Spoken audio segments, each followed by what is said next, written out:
Welcome into the OBR streaming network. This is the OBR postgame show. We are talking Browns week 15 loss to the Chiefs 21-7. My name is Brad Ward. Big thanks to Ian McBride behind the virtual glass. And of course, Pete Smith, the always fantastic Pete Smith. Follow him on Twitter at Pete Smith _. Pete, how we doing? Not so great. Lots to talk about here. I read your article. You talked a lot for the first time, I think, in this, since this season has been what it is, about talent on this roster a lot. Can you elaborate? Right. So whether it's the turnovers, the penalties, or a lot of the issues you can pinpoint as to, the question you always get is what is wrong with the Browns? Well, they need more talent. And a lot of that is injuries. We saw today not having Cedric Tillman, not having David Njoku hurt, losing Martin Emerson, now losing Nick Chubb, presumably, the season hurt. they're just running out of guys. And the guys that they are now relying on, not by choice, are the guys who are causing their biggest problems. Now, obviously, Jameis Winston is a huge part of that. But, the second week in a row, this is why I said I didn't really care about getting rid of Kadarius Toney. Muff punt or fumbled punt in this scenario, immediate turnover. You had Jermaine Ifedi, who's your 6th offensive tackle, get called for illegal formation because he was trying to cheat to try to get as much of an edge as possible as a pass protector. I get it. He had no chance he was going to block Charles Manahu. You had a lot of these situations. Mamu Diabate got called for one. I think it was the same scenario in his case on punt protection. He's trying to make sure that he had enough of an angle to protect on the punt. And you end up with a bunch of these mistakes, and they all boil down to the same thing. Jermaine Ifedi doesn't cheat if he's good enough and confident enough that he's going to make that block. And that's the case with a lot of these guys. You don't have these turnovers. Obviously, if you have a very good, confident punt returner, you don't have the interceptions. If your offense is more consistent, more predictable, able to run the ball, you're not feeling the need to throw up these high leverage passes as often, or you're just not throwing as often, thereby reducing your chances of throwing a pick. The down and distance, the scoreboard, these things typically are going to be more in line with being able to be smarter with the football to avoid some of these turnovers. I mean, you end up with 6 on the day. It's a preposterous number. But the common theme, this has been the recurring theme for most of the season, is it started with the offensive line and quarterback situation. It is now bleeding out to other spots. Your talent at the top of the roster is getting to a point where it's just you're running out of guys. And then what you're left with, the guys who then have to play specials, is also dropping in quality. And then at the end of the day, you end up in a scenario where until they're able to get past this, both in terms of health, they can't control that Nick Chubb broke his foot. And there's a lot of these injuries they can't control. They can do as much as they can to try to help these situations. And then they have to control the thing they can control, which is what they're going to do this offseason in terms of talent. And they need to obviously get a lot of talent. I think much of that needs to come in on the line of scrimmages. I think so much is on offense, but because I think there's a lot you can say that was positive about defense today. But I still would like to see more on defense. I'm greedy. I want more dudes up front. Like I want them all. I want all the dudes up front. I want Mason Graham and Abdul Carter. Figure out how that happens for me. I want both of them. Like, that's where I'm at. I just want as much talent as possible. And until those things happen, or they're at least able to get guys to stay on the field, you're going to run into this situation. And it's, obviously the Browns were able to perform miracles last year to get through it. And this year it's just not. And that's how you end up being a now 3-11 football team, because the 21-7 score to me is insane. The Browns could have won that game and absolutely had no business being within 3 scores. And the fact that they lost 21-7 to me is borderline miraculous, just with how putrid they were on offense for most of the game. Special teams was largely a negative, and the defense is yet able to force 9 punts, a 4.1 yards per play average, and did not sack Patrick Mahomes one time, but hit him 12 times and knocked him out of the game. So there are a lot of things where I can sit here and go, great on defense, but the offense and special teams as a derivative of that is where all the attention deserves to go on this game, because you had 6 turnovers. Yeah, Mahomes just 19 of 38 when he was in there. Not great. So I have this question, and I think it's interesting, but like, I get there. You're right. Their talent depleted because of injury and because they need to address certain aspects of the roster. But isn't there just a point where like you can just be 1 through 53 fundamentally sound, and a lot of this is just not like it. Like, I get talent, like beating someone one-on-one, but talent isn't always the issue for bad turnovers and bad process, guys lining up off sides and pre-snap alignment penalties still at this stage of the game. Like, can't you have a team that is less talented than the other team, but disciplined enough to stay in the game? You can, but this is why, you asked the question and the answer is, this is why those guys normally aren't on the field. Germain Ifedi has proven he's not somebody who should be on the field. But when you're offensive tackle 6, you are literally the last resort. Because of injuries to players like Cedric Tillman and David Njoku and others, Jamari Thrash, a 5th-round rookie, had to be on the field. He lined up offsides and did what a dumb rookie does. And you sit there and, this is sort of the counter argument. Hey, why don't we throw all the young guys out there and see what they can do? Well, this is kind of what you end up with. And you sort of have to pick your poison here. Are we super worried about getting to see these young players and see what they can do? Or, with the risk of them doing things that young players might do? Or are we worried about doing our best to win the game all the time and trying to put the best product on the field? Now, I think the Browns are still focused on putting the best product on the field, but they were forced into a situation because of injuries to put Jamari Thrash on the field, and he made a dumb mistake. He also made a mistake the previous play by not being ready to catch a ball when the ball was on him immediately. So, I mean, this is sort of the thing. Like, we sit there and go, why? And you see the same thing. You see the same questions I do in the forums. It's why isn't this guy playing? Yeah. And then you get your answer. This. So that is where I sort of go, yes, you can, and you ultimately want to have guys that don't do dumb stuff. Now, the Germain Ifedi thing, again, I put those penalties entirely on. Germain Ifedi knows he can't make that block. So he's going to go as close to the line in his mind as humanly possible. And in this case, as I listened to Jameis Winston talk about the talk in the post-game presser, we found out why. He sort of admitted that the Browns were waiting for him to be warned, and they never got a warning. They just called it. And by the way, the play he got called on, it was egregious. Mm-hmm. He was a wing at that point. It wasn't even close. Mm-hmm.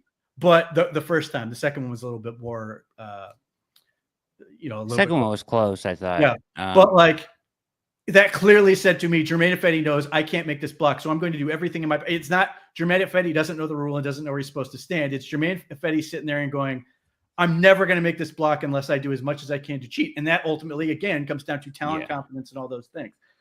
So I think, yes, to your point, yes, you can have that, but if in Germain Ifedi's case, if he is super honest that play, you might get what happened later, where he absolutely got smoked by Amenahu and was beat clean, and then Winston got the sack fumble.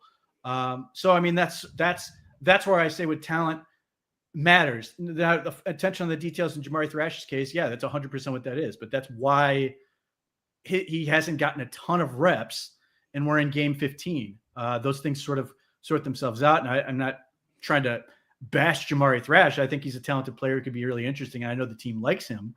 But some of these things sort themselves out. Why isn't player X on the field? Well, you see it. So, yes, undoubtedly, there's an accountability and discipline thing that has to be done throughout this thing. But there are elements which it's just they sort of lay themselves bare. And one of the things I've sort of noticed over the course of the season is the stuff the Browns were getting called illegal formation on earlier in the year. They're doing the same stuff. The NFL just stopped calling it.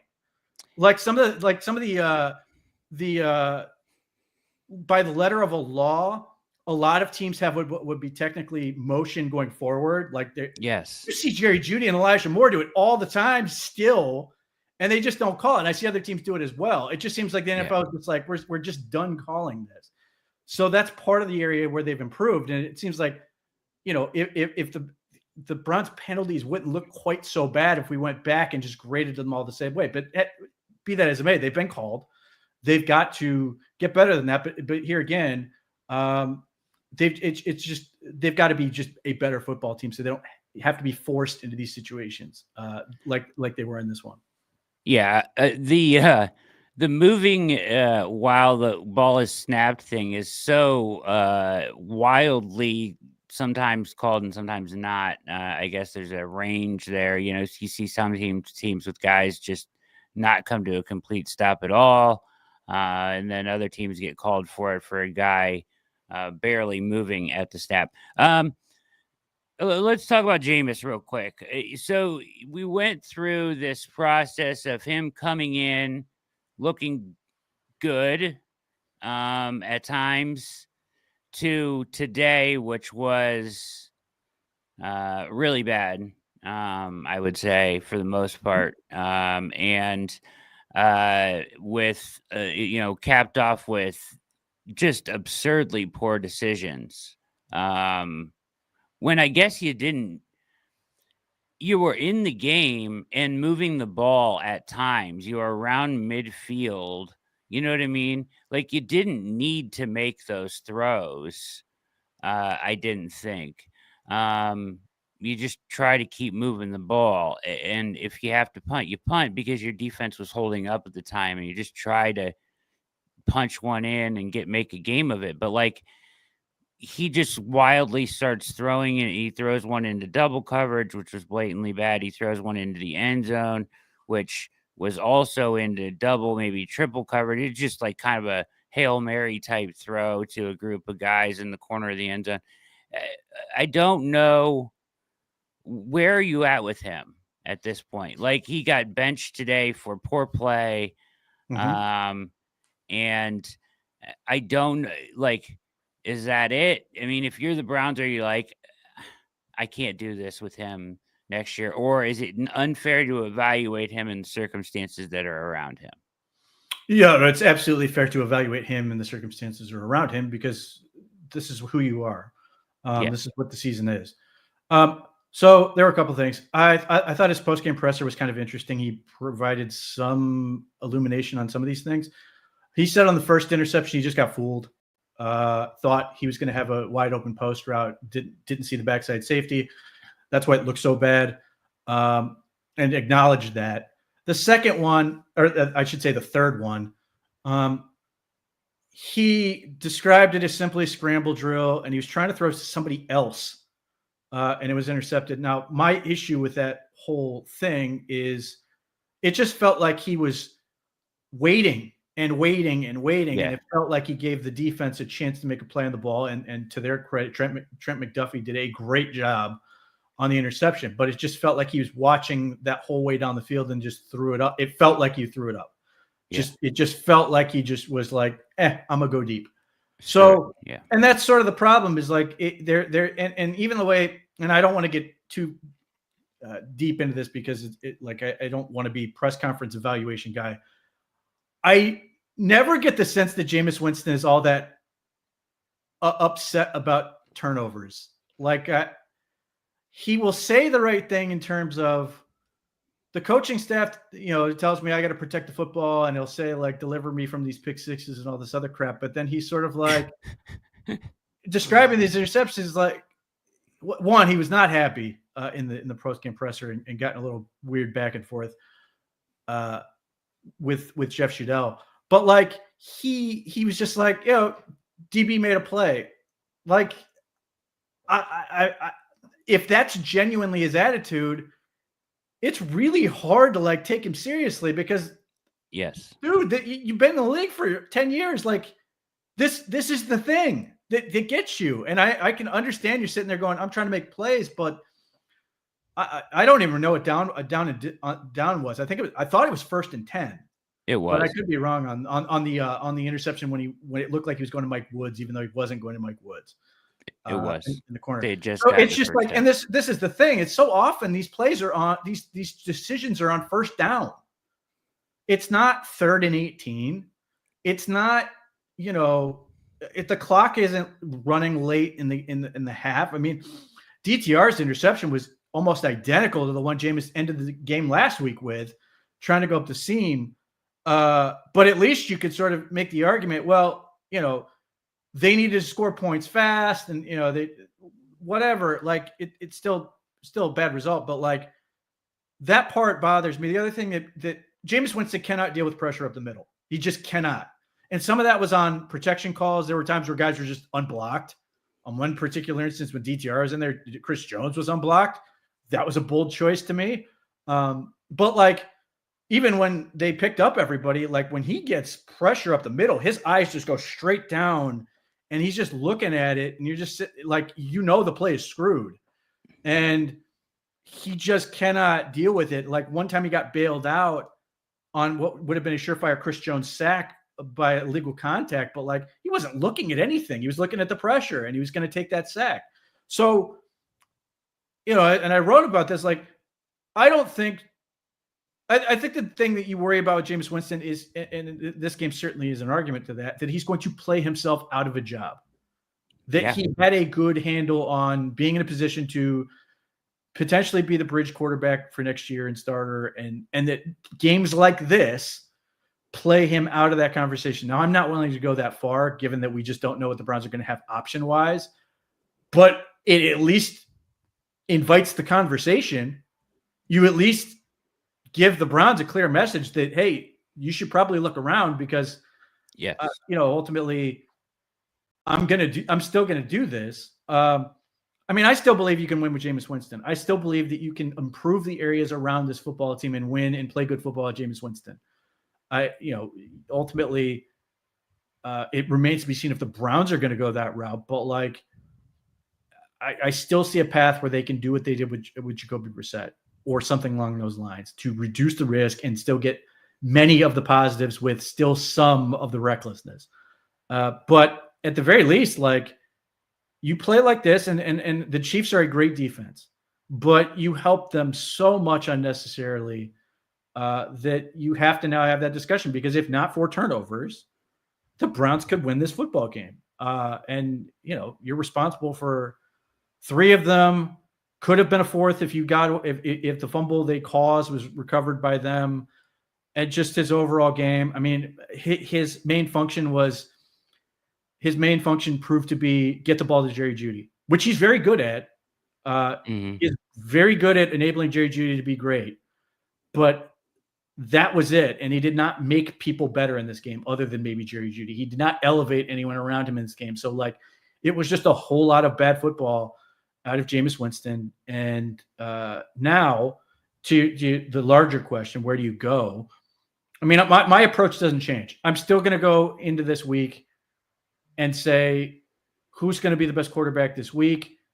If that is, you rep Jameis and DTR is better, you roll with DTR. If Jameis is still better, you probably roll, or I should say, if DTR has not proved to you that he's ready, don't put him out there. At one point, the name Bailey Zappi got brought up. I have no interest in seeing Bailey Zappi ever. But like, if DTR is the way to go, then great. And the one thing I hate is the DTR gets thrown in the game as he does, and he gets some reps, but like, then people are inclined to go, well, this is who DTR is, and we should probably skip it, not even bother. He stinks because he got put in the game with like a couple minutes left, and the best plays he had were negated by penalties. So it's just an awkward situation. If DTR is good enough in practice to warrant giving a game plan around him, I would like to see him play. I'm still there, but if Jameis is still the best way to go against the Bengals, then so be it. Yeah, I think you're right. Whoever earns it at this point should get the the start at this point.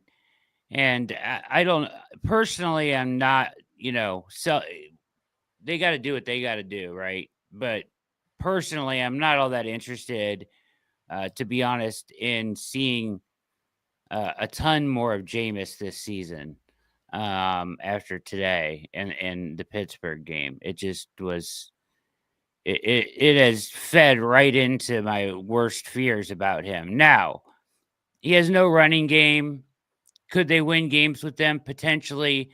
They have to overhaul the line in a way, have an identity in the run game, provide him with, the complementary aspects of playing quarterback for him to win and be successful, and try to coach some of this out of him. If you're going to make that investment, right? Or you're going to go forward with him. I, however, at this point would be turning over every stone I can. Sure. I think you absolutely have to explore every option out there. Yeah. I mean, again, these performances make it, he opened the door as wide as he possibly could. He could still end up being the best option this offseason. given financial factors and everything else. But you have to look. And you're right. We know what Jameis is. I don't think there's any question left as to what Jameis Winston is, period, but with the Browns or otherwise. So it just comes down to, is somebody else, let's say Bailey Zappi's part of this conversation. If somebody else proves to be worth putting out there these last 3 games, so be it.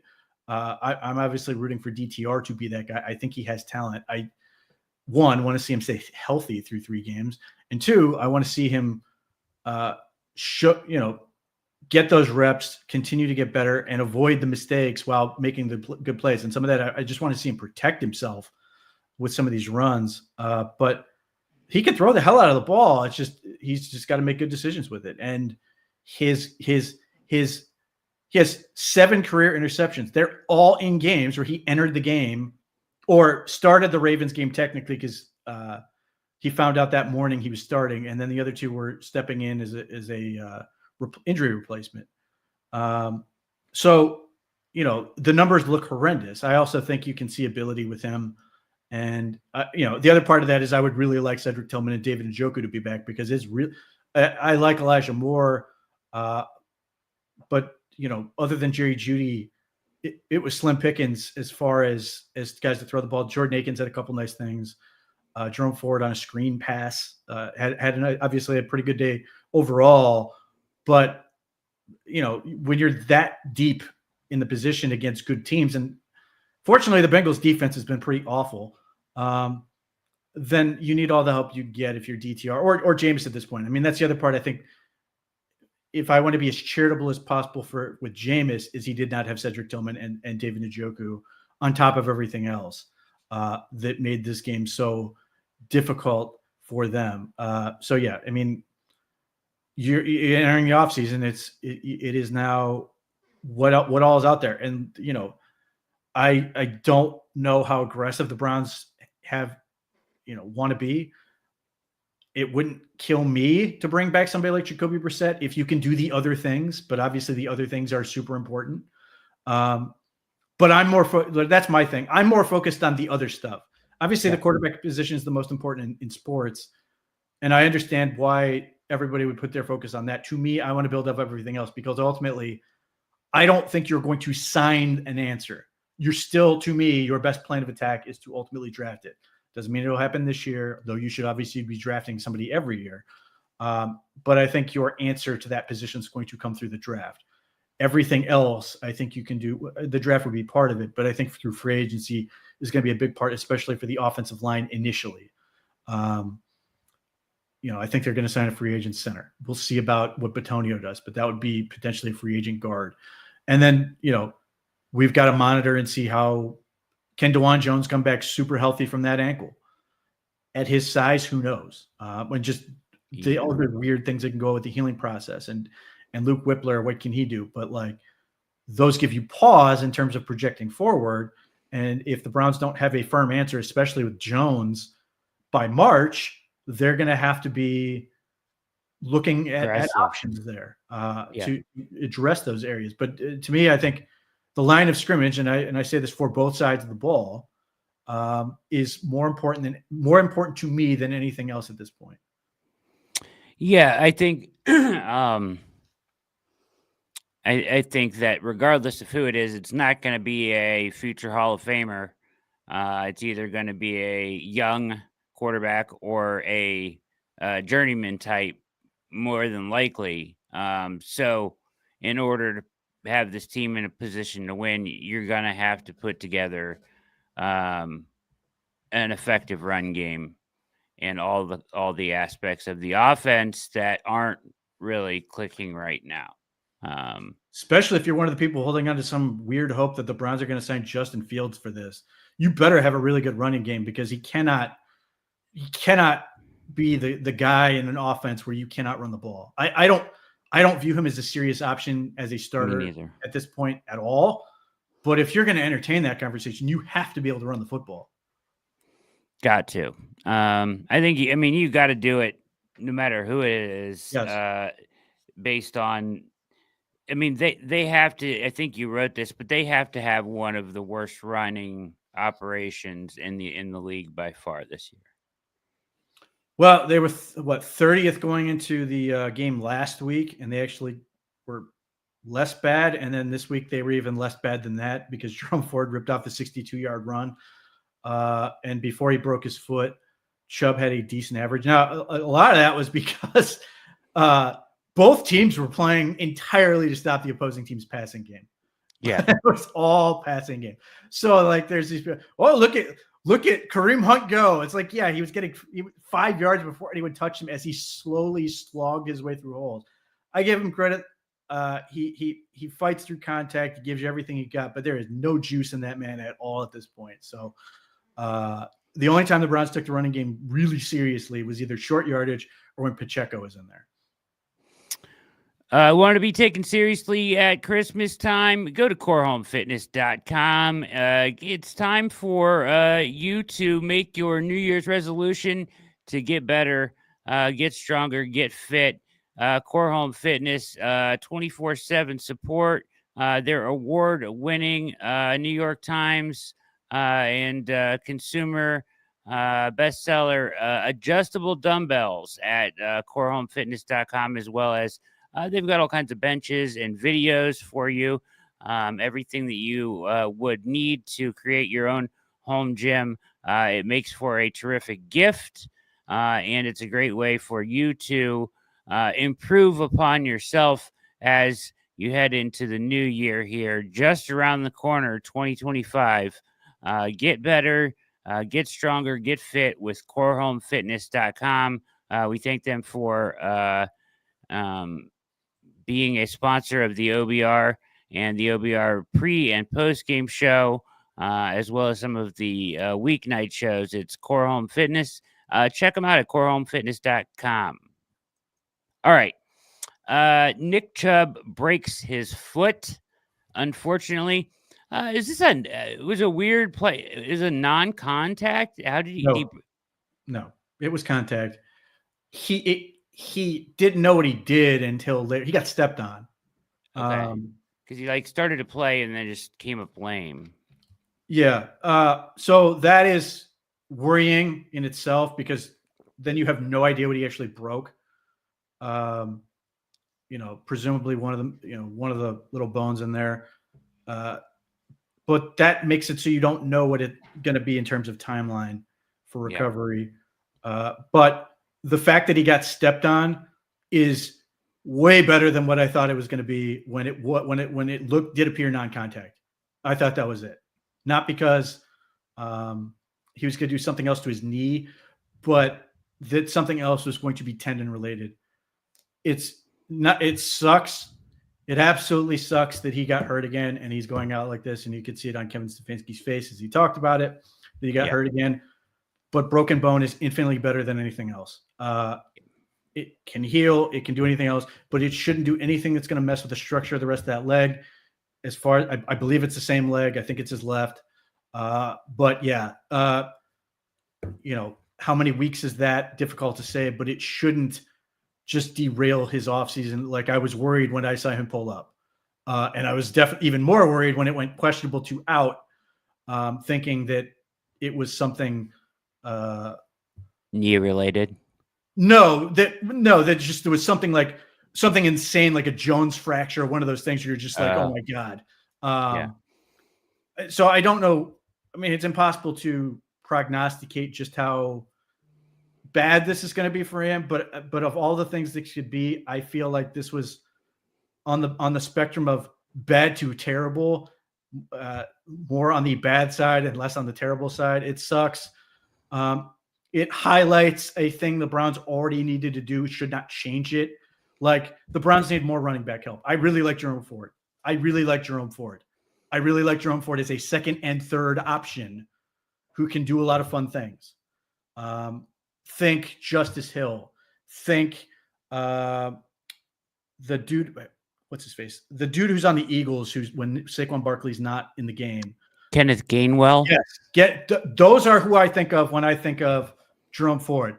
He's really useful for that. And I am genuinely curious what it would be like for Jerome Ford, because since the second he arrived, I should say this, since the second he got meaningful playing time, the Browns have not been able to run block at all. None. What would it look like if he got average run blocking or good run blocking? Now, his vision at times, his decision making at times will still get him in trouble. He will still do weird things like try to run around DBs.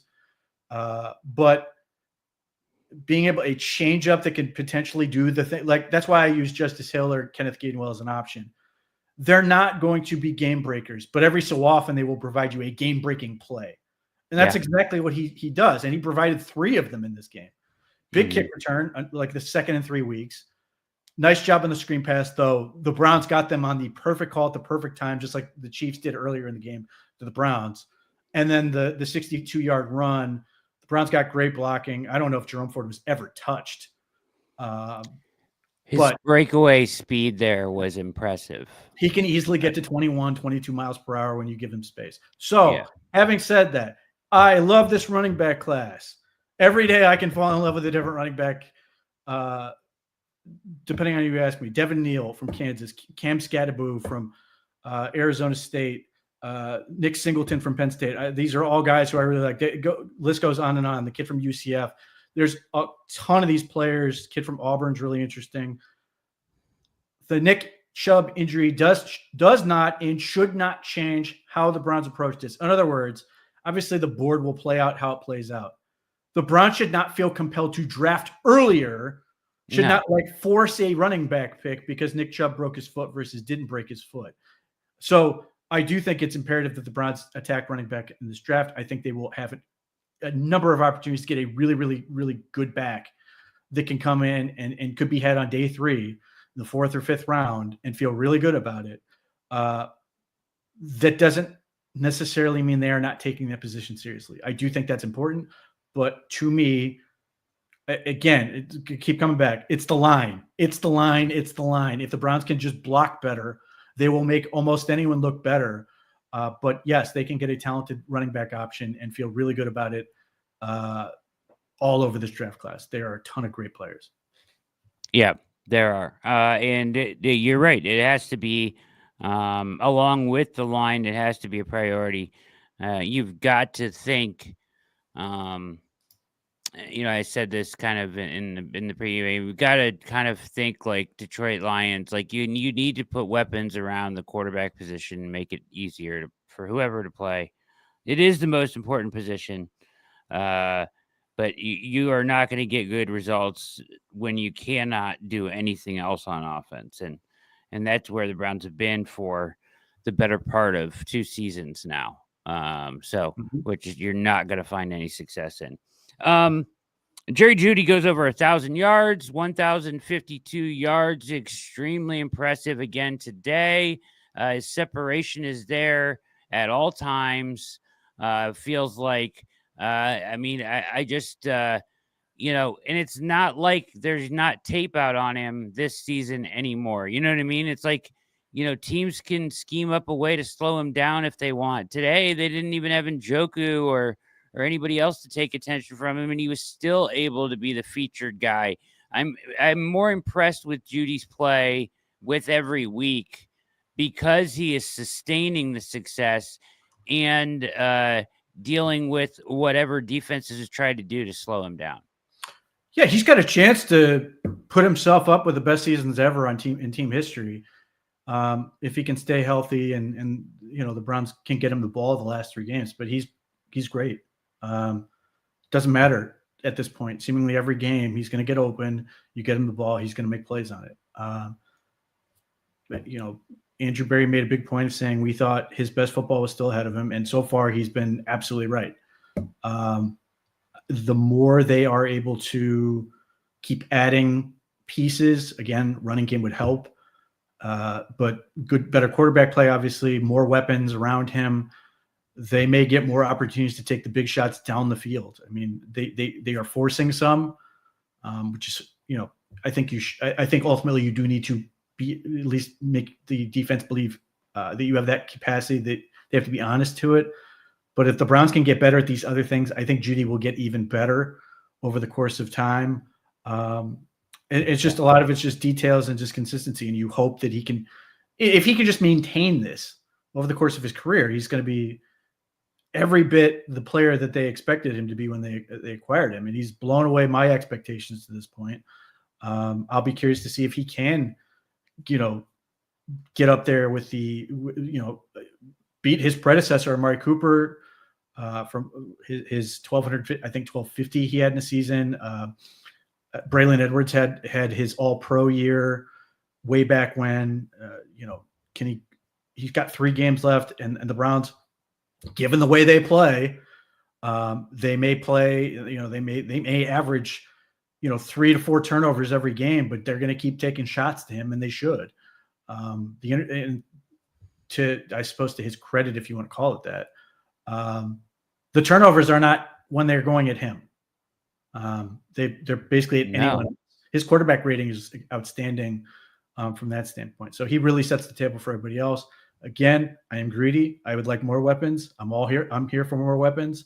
But I feel good about where the Browns are at in terms of receivers for the most part. They can always, certainly I would like them to get better. I would love to see Cedric Tillman continue to develop. I would love to see David Njoku be, the stud tight end. I would love Elijah Moore to be retained after this year. Jamari Thrash, those guys continue to develop and get better.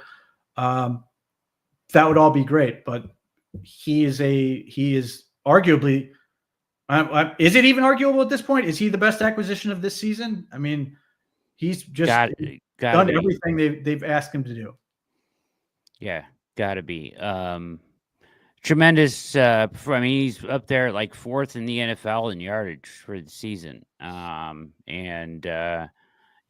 He's in a different class than when he came in here at this point, or he's being viewed that way. You think the Broncos want him back? Yeah, seriously. Imagine they would. Yeah. Imagine if they could get this version of Jerry Judy. I imagine they would have really liked to have him today in a game where they struggled to score points. Just the defense, we talked about this. The defense did a pretty good job today for the most part, in slowing down the Chiefs are weird this way. They're like kind of they play with their food and they kind of mess around, and you know what I mean? They don't just put teams away. They don't really step on anybody's throat or anything like that, but which is we've seen all year. But the Browns defense, like you said, I think you said they forced 9 punts and stayed in this game. I wanted to ask you a little bit about your impressions of Cam Mitchell and Miles Harden out there. So this is kind of our first extended look at those guys this year. I can't say I noticed Miles Harden one way or the other. Cam Mitchell, I thought was up and down. I thought there were some really good plays. I also thought there were some not so good plays. He was asked to go back outside, which is something he can do, but it looked like he hadn't done it in a minute. Yes. He's physical. There's some good things he can do. He's not, again, people bash these guys for this because they get caught up in, they're celebrating these meaningless things. And I'm not saying Mitchell was doing that, but he's not afraid. Like the thing I continue to notice with Cam, he does not play afraid. And maybe there are times where he should have against Xavier Worthy with his speed stuff. He just plays. He's going to do what he does. So I don't think he was overly good. I think, like I said, I was roller coaster ride. I thought there were some really good plays and some not so good plays, but I just like the way the kid plays the game. Mm-hmm. I would agree with you. Harden was out there, in the nickel. There was no real impact plays. I thought he seemed a little tentative at times, but I think that's natural. He was in his first.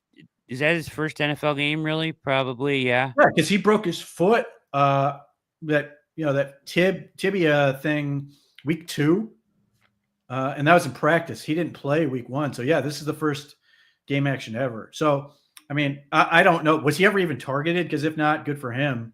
I'm not sure. That would be promising. I'll say this: I thought Grant Delpit was great against tight ends.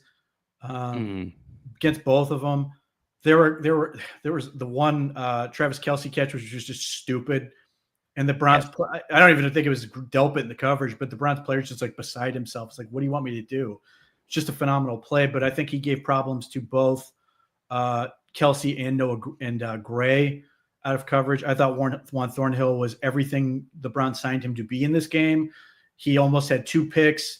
The first, they got offensive pass interference where the dude just knew he was beat and just yanked him. And then the second one, Denzel Ward broke up the pass that Juan Thornhill was in position to intercept. Yeah. Like, this is like people don't like Juan Thornhill, and I will continue to point out that like when he's out there, he doesn't get tested all that much because he is good at being that backfield center fielding option that has the speed to cover a whole lot of ground. I'll be curious to see what the Browns decide to do with him, but I was happy with it. And Denzel Ward continues to be great.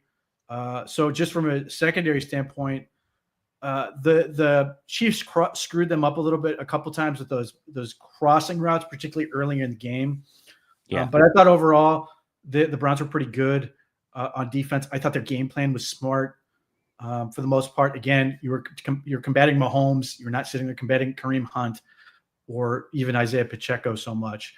And you can say the Chiefs are somewhat limited, and you're not wrong in terms of their weaponry. But Mahomes had his work cut out for him throughout this game. I thought Jordan Hicks and Mamou Diabate had some nice moments in coverage and just overall. And then I really enjoyed what I saw defensive line-wise for the most part. I'm very curious to go back and look at some of these things. Oh, baby. So Mike Hall, I'm biased on this. So but I'm sort of workshopping my thought on this. I think Mike Hall, in what I've seen in limited play, he's a force multiplier. He makes other guys better.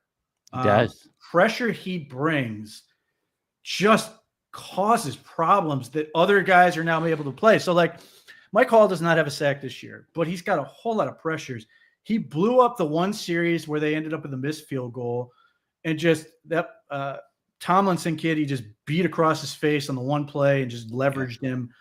But he's so explosive with the ball. And then, he's his last hit is the one that put Mahomes out of the game, and he just beat Trey Smith. Just beat him. Trey Smith is going to get paid probably in the $100 million range this offseason as a free agent, and he just beat him. And so, like, to me, I love what I'm seeing from him. Like, again, I've said this all along. I did not think he would be as effective as he has been as a run defender. He's very quick. He plays low and works really well in terms of how he's able to leverage contact, which makes him more powerful than you'd think given his weight. But he's just on guys so quick that it takes away a lot of space. It was interesting watching him follow. Before Myles Garrett's attempted blindness, they kept moving them around a little bit. A lot of the time they would just have those two on the right, but there were times where they were moving Myles Garrett over the opposite B gap and some of those things to try to like move them around a little bit. I was surprised they didn't stunt as much in that look. I thought they were going to do a little bit more twisting and stuff. They did more straight rushing, but he had 2 hits. And I thought, Dalvin Tomlinson was fantastic. Yeah. That he had 5 quarterback hits. Garrett had 3. I think the Browns hit him 12 times overall. But and Isaiah McGuire, like there were a couple times where, and I'm writing this for an article for tomorrow with Isaiah McGuire and Myles Garrett on the outside, and then like whether it was Hall and Tomlinson or some other combination on the inside, the protection got crumpled like an aluminum can around Mahomes. And it was really impressive to see. It's a shame they couldn't, actually get a sack on him. Yeah. But they ruined his day overall. I mean, and there were a couple of plays he did the Mahomes thing where you're just sitting there going, what do you want me to do? He just made the play. But they beat him up. And when you see that from a kid who's 21, he's got to keep it together off the field. He's got to stay on it health-wise. But man, this is the disappointing part with Hall's season. He's missed 9 games. But what I think is 4 or 5 now that he's been on the field, every game I'm sitting there going, wow, he's better than he's better than I thought he was. And I just want to see it get to a point where now he's able to pay it off. And obviously he got the big tackle for loss. on third short. So you get that in the stat book, so to speak. But just in terms of like the raw stats you want to see, he's not getting those. But I really like Isaiah McGuire. I really like Isaiah McGuire a lot better when Isaiah McGuire's on the field with Mike Hall. For whatever reason, I feel like when those two guys are on the field, they complement each other really well. But again, I think that feeds into my theory that I'm maybe, again, biased on this. But I'm starting to believe in the theory of Hall just makes everybody else around him better. It just makes other guys better with what he's able to do. And I'm starting to see why, when they drafted him, Jim Schwartz said he's the prototypical 3 technique in this defense, because when he's rolling and he's in there, it makes everybody else so much better. So for a kid who's 21, a rookie, all these things, he's really impressive. And I think the Browns are really happy with him. Now they've got the rest of it, they've got to get sorted out. But man, he's fun. McGuire's fun. Yeah. The fact that those are a rookie, second-year player, this is the thing, is like so much of these defensive guys, Cam Mitchell, Miles Harden, if these guys are playing well or not. But so much of the defensive effort from this game, I mean, Tomlinson, Garrett, and Thornhill and Ward are obviously veterans. Delpit's become a veteran of sorts. But so many, and Hicks, but so many of these guys are like young players trying to figure it out. And I think that really worked to the Browns' benefit in this game, because when you get to turnover 4 and 5, especially when it went from ball tipped off Nick Chubb's hands for pick to Nick Chubb fumble, like at some like that's incredibly deflating. Yes. It's deflating for you as a viewer, let alone your defense to go back out there. And I think in part because the Browns have so many of these young guys. I know Juwan Briggs was out there. I don't know what to positive or negatively on him, but it just felt like these guys viewed this and just said, look, man, I've got to go and prove myself as much as they can. I don't care what the record is. I want to go try to win a football game because it's going to help me get a job. And I felt like they played with that energy consistently. And look, I want to see more consistency on that side of the ball. I don't want to then go into next week and see them give up 35 to Joe Burrow. Yeah. A bunch of blown coverages and a bunch of crap where we're sitting here and it's more garbage football over stupid mental mistakes. But this was like a performance where I was sitting there. This was sort of that vintage 2023 season type effort on defense. You're sitting there going, wow, they can be really good. And I just want to see more of that. Yeah. The speed at which they were in Mahomes' lap, and not even in at times when Hall was in there so quickly that he just was forced to throw the ball early before receivers were ready and just kind of ground the ball in the area. It was incredibly impressive. I thought that those guys showed up. And I will say this, for as bad as they were as a whole, with the turnovers and penalties, they still played hard. There was no question that they were competing, especially on the defensive side of the ball, with the Chiefs. It's tough. These last 3 weeks are going to be tough. We certainly are in an evaluation stage at this point. There's lots of questions in the chat, of course, about quarterback. I mean, that's going to be what people are talking about because it's going to impact so much. Jeffrey came in and asked about Jacoby Brissett. That is somebody that you've mentioned several times that you would be fine with. My question about Brissett was, since he has left here, he has not been very good. Yeah, nobody goes into the Patriots and does well anymore. It's over.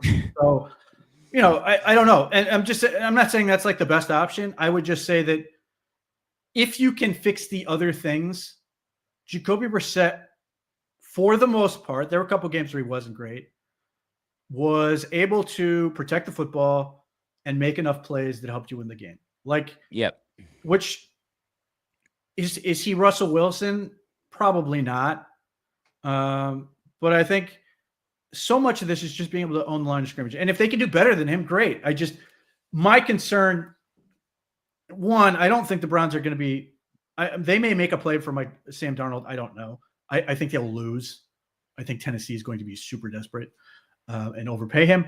And there are other teams that could be in that mix as well.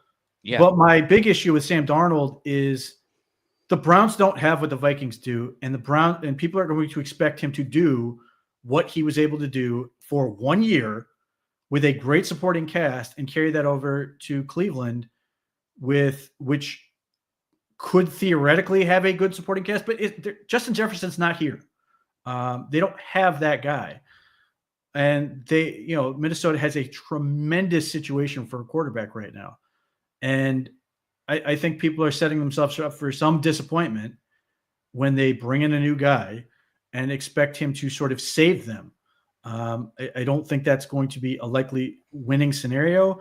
And it also, if you do it, you're saying we're not drafting a quarterback, at least for two potentially 3 years.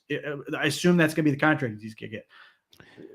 Yeah, I just go back to and listen. I think you're right. The Browns do not have the situation that Minnesota has, and I don't think that it would necessarily be like you're drafting him to save you. I guess it would be like who gives us the best option, or the best chance to win in 2025. Once again, my concern goes to how long do Andrew Berry does Andrew Berry think he has to win? I saw somebody mention in the chat earlier, the plan should be to play Watson and Winston and tank for Manning next year. They will not survive that. They will not survive another 3-win season in this organization. I don't. What has Eli or Arch Manning? What has he done that warrants? That's anything? Kind of besides the point. Whoever if you don't, insert quarterback. Yeah, I get it. I agree. There's no scenario, and the team's not going to put up with that. Like, come on, they would deserve whatever they got. They have to play to win, and they should. You can't. Kevin Stefanski cannot sit here and go, we're always going to try to do our best to win football games. We're going to do this and this and this, and then come in next year and go, well, fellas, we're not going to win this year. This could be the year we're going to take off and try to be crappy as possible. We're going to work on development and personal skills and all this other crap, but we really want to draft pick. Like, it's not feasible. You could get away with that in 2015 because you weren't keeping anything, coach or otherwise, and it was just utter disaster. You do not want to lose many of these guys. You do not want to get them into the idea that it's okay to suck, or that you're going to put that out there in the ether for when you want free agents to come here and go, no, seriously, this time we're going to try to win. Like, you have to provide a consistent message. The Browns should be trying to win every single game. That's why I'm not interested in tanking even any of these games. If they can win next week, great. If they can win all these 3 games, great. I will live with it.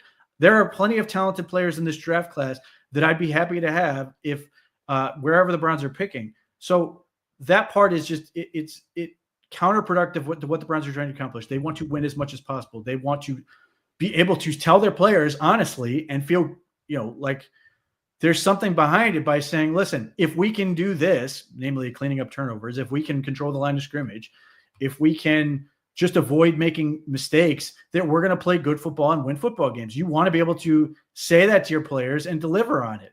And I don't think any of that is unrealistic. Here again, this game was a nightmare in so many facets, and it was 21-7. They could have won this football game if they just stopped killing themselves. So again, and I will say this, like nothing's changed in my mind in terms of, I think the Browns can be right back in the postseason next year. It won't be easy, but I think they can be competitive and play good football, and they have really good coaching for the most part.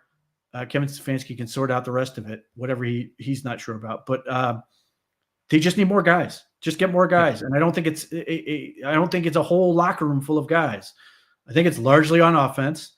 But still, they can certainly continue to get more guys on defense. And if they regress to the mean in certain areas, like kicking, they'll be fine. Or Martin Emerson bounces back, or some of these other things that, like, Yeah. I think there's an element of, when things are going great, like we all want to assume that Jerry Judy is going to be this great receiver from here until forever. In the same way that there are people who believe Martin Emerson is just done. The reality is probably somewhere in between for both of them. Martin Emerson is not as bad as he's playing this year. And maybe, I hope not, but maybe Jerry Judy's not quite as good as he's playing this year. But you got to see where you sort of end up on a number of these fronts. There are some players on the offensive line who I think can play better next year. Wyatt Teller's certainly among them. And Jack Conklin, I think he will just get better and better if he can stay healthy and avoid an injury rest of the season into the offseason. But they just need more guys, and that's the other part. If the overall quality of the line improves, I think it will make the other guys better. Yes, and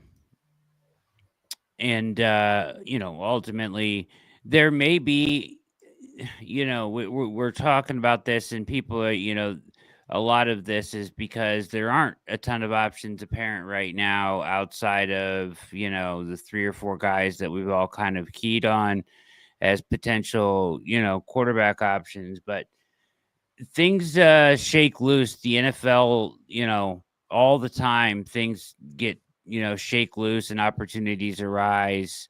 Organizations want to go in different directions. Things happen in the off season. So there is potentially, another 2 or 3 guys that we're not even considering right now that could be on the table that the Browns are looking at.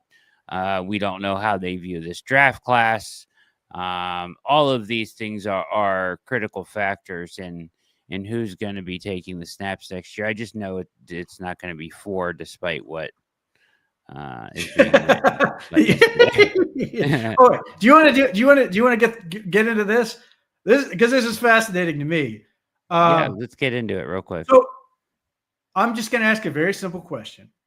Who benefits by having that report out there? It's not the Browns. Nope, not at all. If the Browns don't benefit from having this out there, the Browns certainly don't need a unnecessary PR hit for no reason, especially when they have no way of being able to evaluate anything Deshaun Watson for several months as he's still in rehab from his Achilles injury. Why would they? Let's put it this way: would the Browns deem it necessary to go to a reporter and tell them to take the unforced error and say, "Yeah, we're going to let him compete"?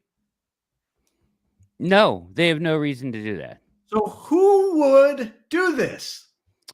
Maybe Deshaun's camp. Maybe. I'm going to throw it out there that it's maybe Deshaun's camp too. I'm going to surmise that Deshaun's camp is saying this, and it wouldn't shock me if the Browns are like, "Listen, man, miracles happen. If he can come back and look great, we'll see." But like, who are we kidding? They're not going to say this the organization is not going to say, the most obvious thing ever, which is to say that like the Deshaun Watson we saw this season isn't representative of what he's capable of. No shit. Yeah. Like, but it doesn't matter anymore. It's over, and nobody's going to be able to put it. And the part you saw the reaction. What was it? A 1090 proposition where like 10% are like, "Yeah, Deshaun, it's still in there. It's still going to work," or versus people either going, "I don't want this," or "the only reason this happens is the money," or any other number of negative things. There is no upside for the Browns to say this, which is why I don't believe they said it. So if Deshaun Watson can miraculously recover and come back and suddenly come into training camp and he's just lighting it up in a way that he has not done since 2020, then maybe there's a point where they can go, "Okay, maybe we'll see what you can do." But the chances of that happening are infinitesimal at this point.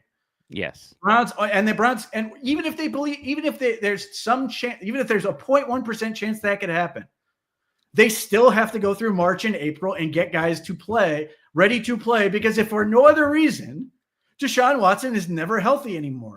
So like, this is meaningless.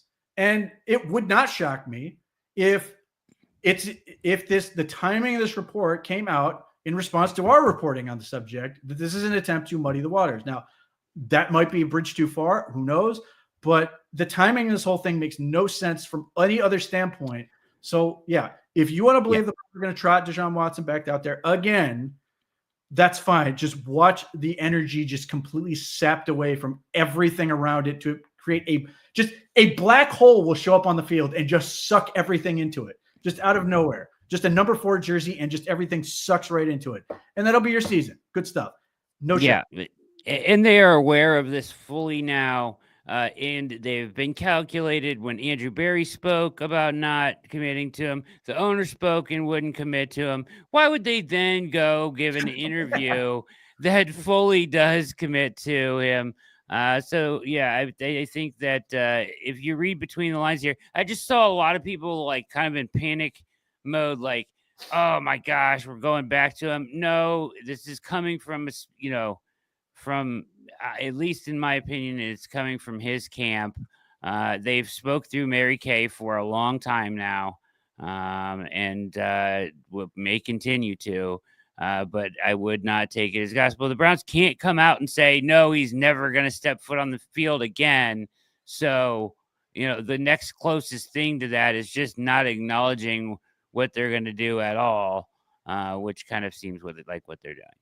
Yes, the non-affirmative answer is all you really need to know with where they're going for this. They're not going to let him tank another season. And again, I'm not disputing that Mary Kay has been told this.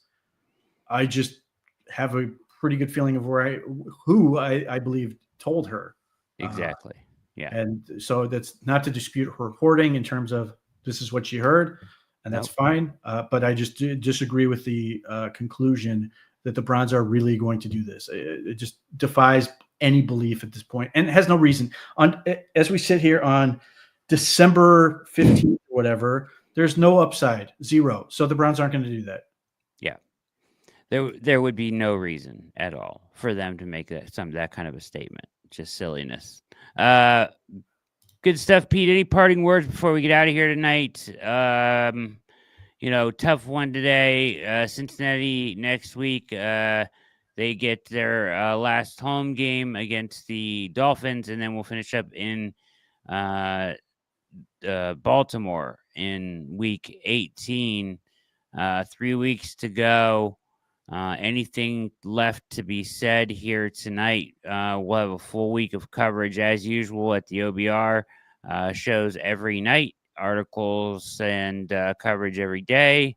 Make sure you're over there and engaged. It's the best Browns community going. So I encourage you highly to go check out the orangeandbrownreport.com. Sign up for the newsletter. We'll have plenty covering the game and getting ready for next week. And then, they are 3-11, so there will be plenty on the draft. Some offensive line talk this week and previews on some of the people to keep track of as everybody's watching the bowl games and especially the playoff games, which are going to be, obviously a big deal in general. We're not going to be seeing guys opt out of the playoffs, which obviously is always going to be a story with regular bowl games. For example, Marshall opted out of their playoff game entirely, or their bowl game entirely, due to so many people in the transfer portal. But did they really? Yes. Louisiana Lafayette will play Army in that bowl game. So we are confident that we are going to see the brightest stars that are going to be in the conversation for the Browns throughout the draft cycle in the playoff part of this. So there will be coverage of who we're looking at and who to keep an eye on as we get ready for that stuff and heading into the All-Star games next month and everything else draft coverage. Yeah, and ultimately, those of you and myself, admittedly, who are kind of caught up on the quarterback situation and everything like that, but that we will learn things as the process goes along, as we start to hear who they're interviewing and how many times they've interviewed them, and these are just some little breadcrumbs that we can kind of follow to see who they may have interest in this class if they have some. So all of that coming down the pipeline for you. Make sure you hit like and subscribe on your way in or out. Appreciate you watching the OBR post-game show and hashing this out with us. For Pete Smith, Ian McBride, behind the virtual glass, big thanks to Core Fitness. My name is Brad Ward. We will see you all week long here on the OBR streaming network. Have a wonderful Sunday night.